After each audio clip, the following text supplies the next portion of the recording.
आरक्षण के लिए आंदोलन तेज हो चला है। सैनी समाज का आंदोलन छठे दिन भी जारी है। आरक्षण की बात पर लगभग सहमति बन चुकी है, लेकिन अब आत्महत्या मामले को लेकर आंदोलन जारी है। छठे दिन भी हाईवे को जाम रखा गया है। सैनी समाज के लोग हाईवे पर बैठे हुए हैं, प्रदर्शन कर रहे हैं। समाज के लोगों ने कहा है कि अभी तक कोई भी प्रशासनिक अधिकारी हमारे पास नहीं पहुंचा। जब तक मांगों पर सहमति नहीं बन जाती है, विचार नहीं होता है, तब तक ये आंदोलन जारी रहेगा। तो संयोजक मुरारी लाल का भी बयान सामने आया है। प्रशासन मृतक मोहन का शव देने के लिए तैयार नहीं है। अभी तक मृतक मोहन सिंह का पोस्टमार्टम तक नहीं हुआ है।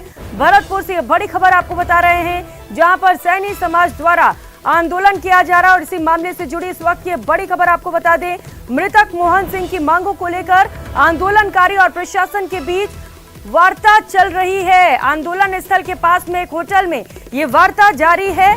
उपखंड अधिकारी, डिप्टी एसपी सहित अन्य अधिकारी और आंदोलनकारियों का एक प्रतिनिधिमंडल वार्ता कर रहा है। और भरतपुर से सहयोगी दीपक इस वक्त सीधे हमारे साथ जुड़ चुके हैं। दीपक, अब मोहन की आत्महत्या मामले को लेकर वार्ता की जा रही है, कौन कौन सी मांगे हैं और क्या कहना है, अभी क्या लग रहा है वहां पर माहौल?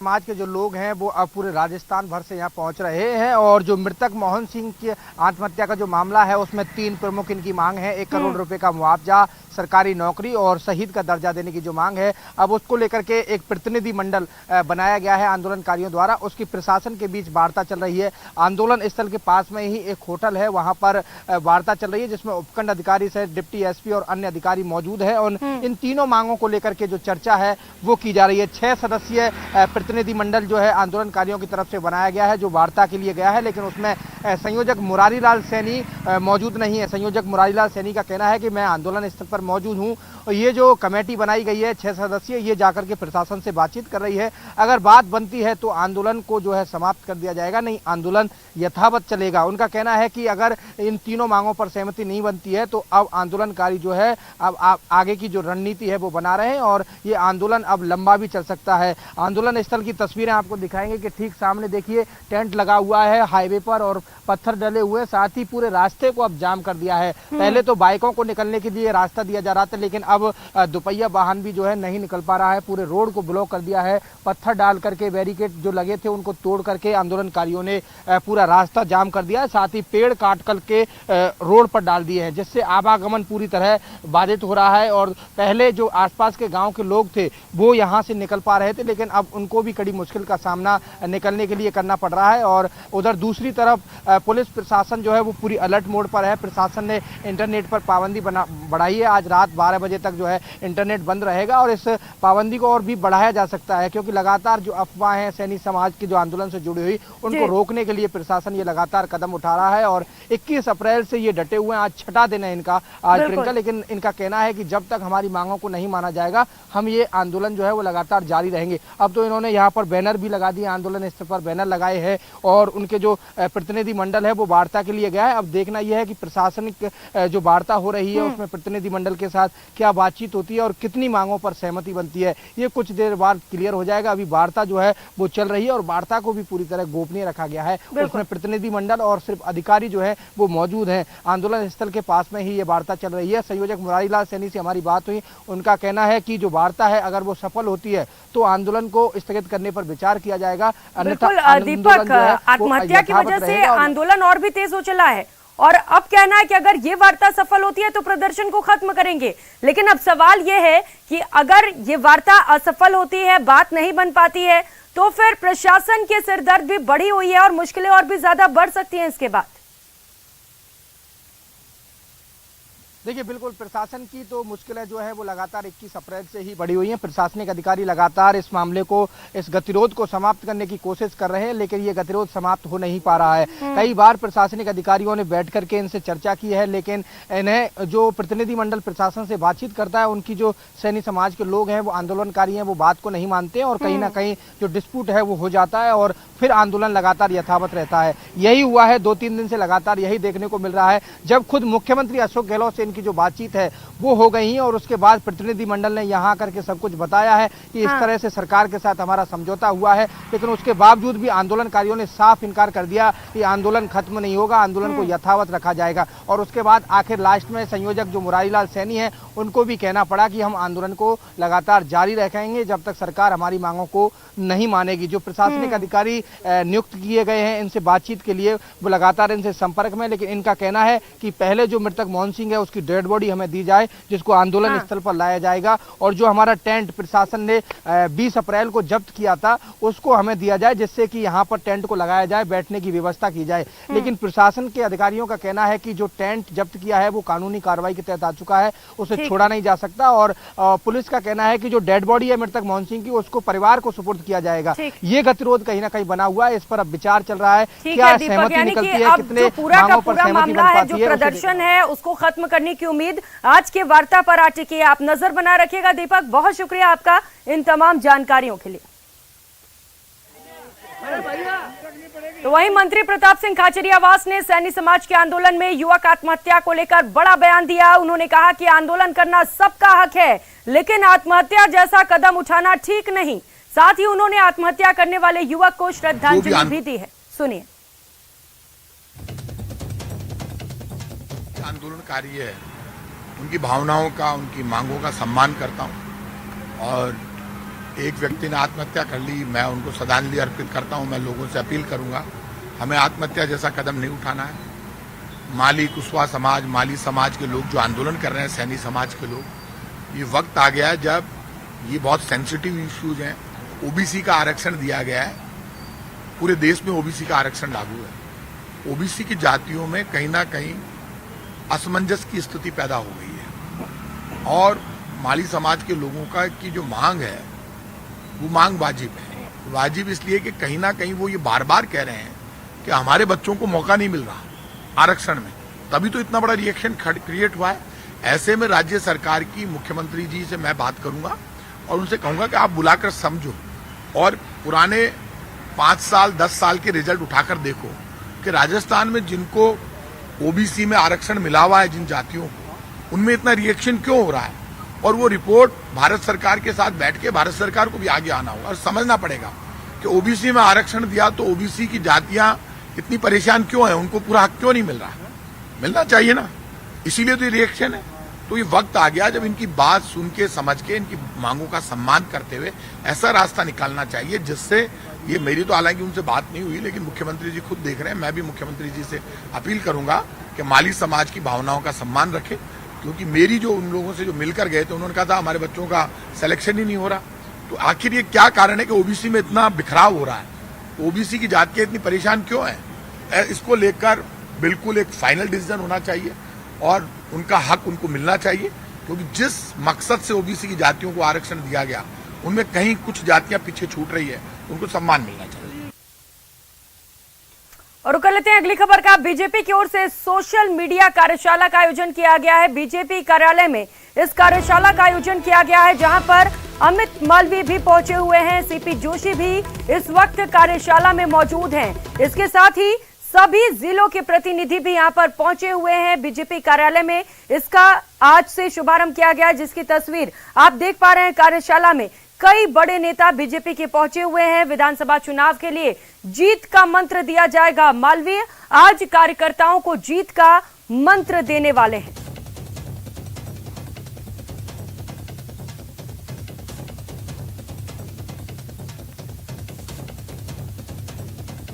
कार्यशाला से ये तस्वीर आप देख पा रहे हैं, जहां पर मालवीय के साथ साथ सीपी जोशी भी इस वक्त मौजूद है।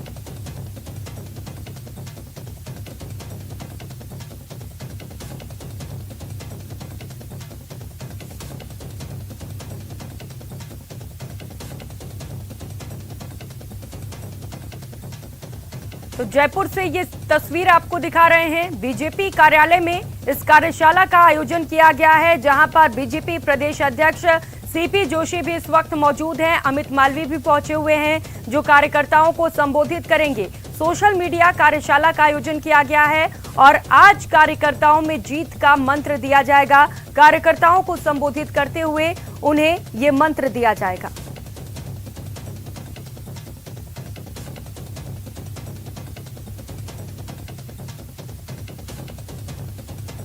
तो बड़ी संख्या में कार्यकर्ता वहां पर एकत्रित हैं। बीजेपी के कई बड़े नेता, दिग्गज नेता इस वक्त इस कार्यशाला में शिरकत करते हुए नजर आ रहे हैं। ये तस्वीर आप देख पा रहे हैं। सहयोगी बाबूलाल हमारे साथ जुड़ चुके हैं। बाबूलाल, क्या मकसद इस कार्यशाला का? जी, मकसद चुनाव में जीत हासिल करना है बीजेपी को, तो उससे पहले रोड मैप बना रही है पार्टी और 200 दिनों का जो एक्शन प्लान है बीजेपी ने वो हाथ में लिया है कि किस तरह से ट्विटर पे, फेसबुक पे और सोशल मीडिया के जितने प्लेटफॉर्म हैं उन पर मोदी सरकार की उपलब्धियों का प्रचार प्रसार किया जाए और गहलोत सरकार की नाकामियों को उजागर किया जाए। तो इसी के सिलसिले में आज ये बैठक हो रही है और जिस तरह से महंगाई राहत कैंप शुरू करे हैं कांग्रेस सरकार ने, तो उसका भी जवाब बीजेपी के जो सोशल योद्धा हैं ये जनता के बीच में देने की कोशिश करेंगे। तो इनको सक्रिय किया जा रहा है, आक्रामक का भूमिका में ये लोग नजर आएंगे और बीजेपी अशोक गहलोत सरकार की जो कथित जन विरोधी नीतियां हैं उनको सोशल मीडिया पर लेकर के जाएगी और जनता को ये एहसास कराएगी कि जो कुछ किया जा रहा है सरकार की ओर से इसका जनता को कोई फायदा नहीं होगा। जनता को फायदा तभी होगा जब सूबे में बीजेपी की सरकार बनेगी। तो इस तरह का प्रचार जो है बीजेपी आगे आने वाले दिनों में करने जा रही है और इसी सिलसिले में अमित मालवीय भी आए हैं, उनका भी संबोधन होगा। सीपी जोशी यही कह रहे हैं कि जितने भी जी तैयार हम सब लोग तैयार हैं, हाथ और जयघोष करें। भारत माता की, भारत माता की। बहुत बहुत धन्यवाद। इस विषय में माननीय अमित जी बहुत विस्तृत रूप से, क्योंकि बहुत इस मामले में पूरा विषय आपके सामने चर्चा में लाएंगे। पूरा आप सब लोग पूरे राजस्थान के हर जिले से, हर कोने से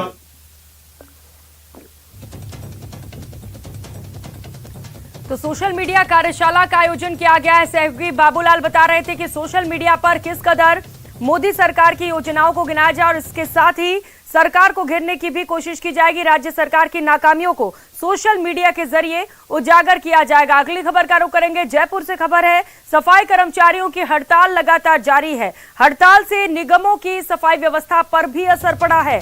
हड़ताल पर 6000 वाल्मीकि समाज के सफाई कर्मचारी हैं, जिसके चलते सफाई व्यवस्था चरमरा गई है। तस्वीरें आप देख पा रहे हैं। संयुक्त वाल्मीकि और सफाई श्रमिक संघ का आंदोलन लगातार जारी है। धरना प्रदर्शन के लिए निगम कार्यालय पर ये सभी पहुंचने वाले हैं और अब गैर वाल्मीकि समाज के सफाई कर्मचारियों ने ये कमान संभाल ली है। कई हद तक सफाई व्यवस्था सुचारू की जा रही है, लेकिन कहीं न कहीं मुश्किलें दिखाई दे रही हैं। और वहीं टोंक जिला मुख्यालय पर वाल्मीकि समाज के सफाई कर्मचारियों का कार्य बहिष्कार जारी है। ऐसे में सफाई व्यवस्था बिगड़ने की पूरी संभावना है। सफाई व्यवस्था बिगड़ने की जिम्मेदारी नगर परिषद और जिला प्रशासन की होगी। इससे पहले कई बार वाल्मीकि समाज के लोगों की मांग करने के बावजूद प्रशासन ने उनकी मांगों को हल्के में लिया और गैर वाल्मीकि समाज के नियमित सफाई कर्मियों से सफाई का काम नहीं करवाया। दरअसल 2018 में 343 सफाई कर्मियों की भर्ती हुई थी। इनमें कई सफाई कर्मी गैर वाल्मीकि समाज से हैं, जो नगर परिषद प्रशासन की कथित मिलीभगत से सफाई कार्य नहीं करने की जगह अधिकारियों के यहां पर काम कर रहे हैं। इस कारण सफाई व्यवस्था बाधित हो रही है। इससे नाराज सफाई कर्मचारियों ने नारेबाजी कर पैदल मार्च निकाला और कलेक्टर प्रतिनिधि के रूप में ACEO को ज्ञापन भी सौंपा।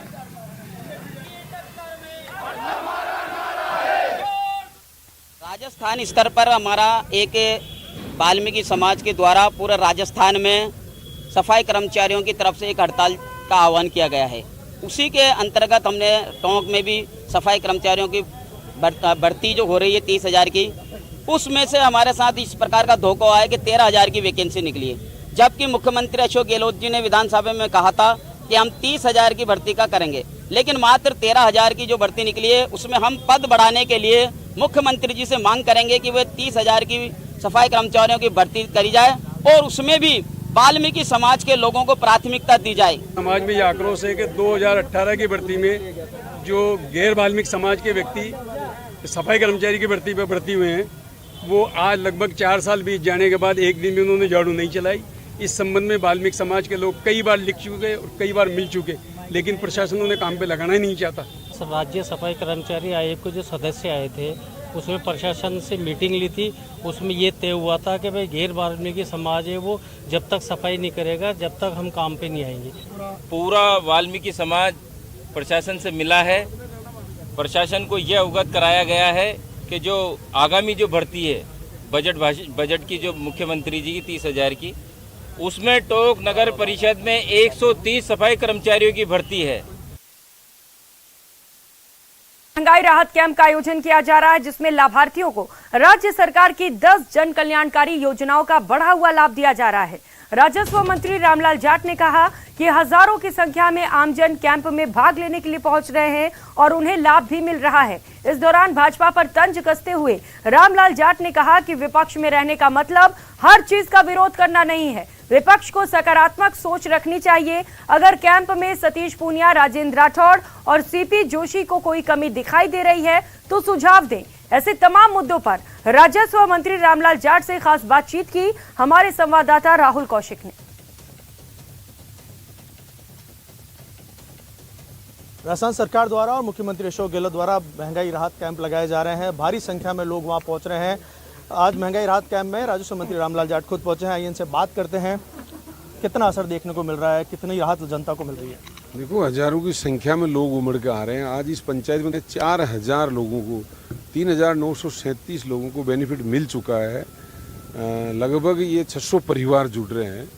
इसके अलावा जो टोकन हमने दिए तो और लोगों का काम चल रहा है। ये 2 दिन भी कम पड़ रहे हैं लोग जिस तरीके से आ रहे हैं, लेकिन स्थायी कैंप लगे उससे और फायदा हो रहा है।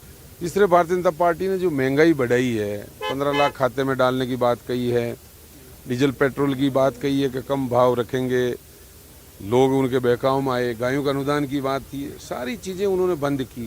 तो अपील करूंगा कि ज़्यादा से ज़्यादा भाग लें, सब कार्यकर्ता लोगों को लाएं और इस योजना से जोड़ें। 1 तारीख के बाद उनके खाते में जब पैसे आएंगे, जब उनको फ़ायदा मिलेगा तो स्वतः ही पता लगेगा वास्तव में महंगाई में राहत देने का काम राजस्थान की कांग्रेस अशोक गहलोत सरकार ने किया। सभी लोग जुड़ें, सरकार के पक्ष में रहें, खड़े रहें ताकि और फायदे मिल सके। देखो, कैंप पहले भी लगे हैं। विपक्ष में रहने का मतलब हर चीज़ का विरोध नहीं करना चाहिए।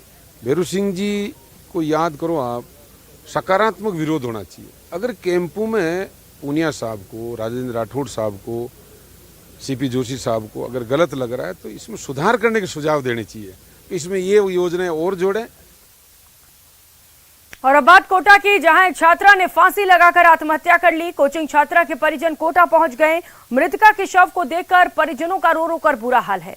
मृतका 19 साल की राशि जैन एमपी के सागर की रहने वाली थी, जो 1 साल से कोटा में रहकर नीट की कोचिंग कर रही थी। फिलहाल अभी तक ये पता नहीं चल पाया है कि आखिर राशि ने सुसाइड क्यों की है। बताया जा रहा है कि कोचिंग छात्रा बीमार रहती थी और मानसिक तनाव में भी थी।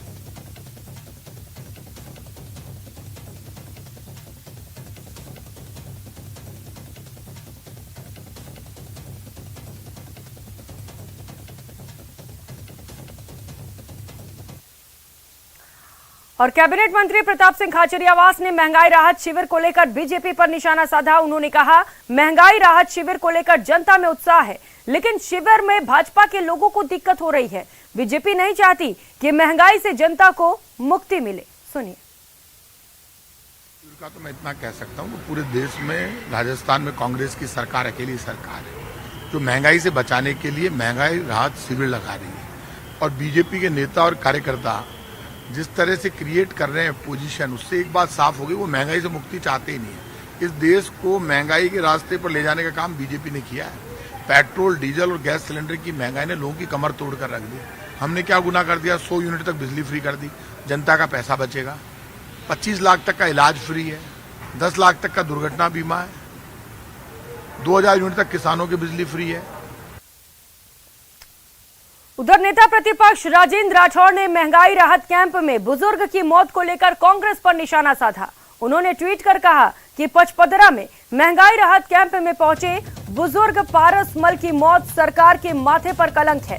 मैंने प्रेस कॉन्फ्रेंस के जरिए पूर्व में ही कहा था कि भीषण गर्मी में कैंप में आने से बुजुर्गों को परेशानी होगी, लेकिन राजनीतिक हित साधने के लिए सरकार उनकी जिंदगी के साथ खिलवाड़ कर रही है। ये ट्वीट आपको दिखा रहे हैं, जहां पर एक बुजुर्ग की कैंप में मौत हो गई और इसे लेकर राजेंद्र राठौड़ ने निशाना साधा है जमकर।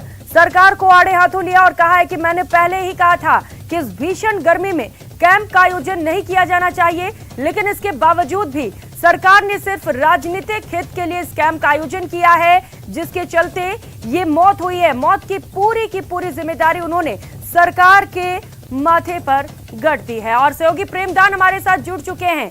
प्रेमदान, अब क्योंकि लगातार पहले से ही विपक्ष हमलावर है कैंप को लेकर, अब बुजुर्ग की मौत हुई है, एक और बड़ा मुद्दा मिल चुका है बीजेपी को। देखिए, बीजेपी के हाथ में बड़ा मुद्दा लगा है, लेकिन इस पूरे मामले में बुजुर्ग की जो मौत हुई है उसके बाद में इस पूरे मामले को लेकर बाड़मेर का जिला प्रशासन है, उनका ये कहना है कि जो मौत है उनकी तबीयत जो घर पे बिगड़ी थी, पहले से ही वो बीमार थे और उसके बाद में उनको हॉस्पिटल ले जाने के बाद में मौत हुई। तो ऐसे में अब क्योंकि बीजेपी हमलावर है तो उसके साथ ही साथ यहाँ पर जिला प्रशासन का ये कहना है कि जो बुजुर्ग की तबीयत है वो कैंप में नहीं बिगड़ी। प्रेमदान, कोई कुछ भी कहे, लेकिन अब जो नेता प्रतिपक्ष राजेंद्र राठौड़ की ओर से ये ट्वीट सामने आया उसके बाद तो यही लग रहा है कि बीजेपी इसे एक बड़ा मुद्दा जरूर बनाएगी। बहुत शुक्रिया आपका इन तमाम जानकारियों के लिए। और फिलहाल यहाँ रुकेंगे एक छोटे से ब्रेक के लिए, लौटेंगे फौरन।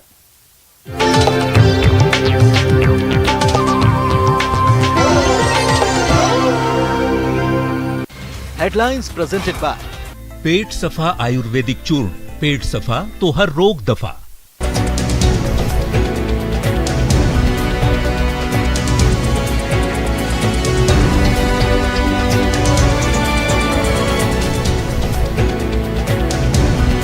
हेडलाइंस प्रेजेंटेड बाय पेट सफा आयुर्वेदिक चूर्ण, पेट सफा तो हर रोग दफा।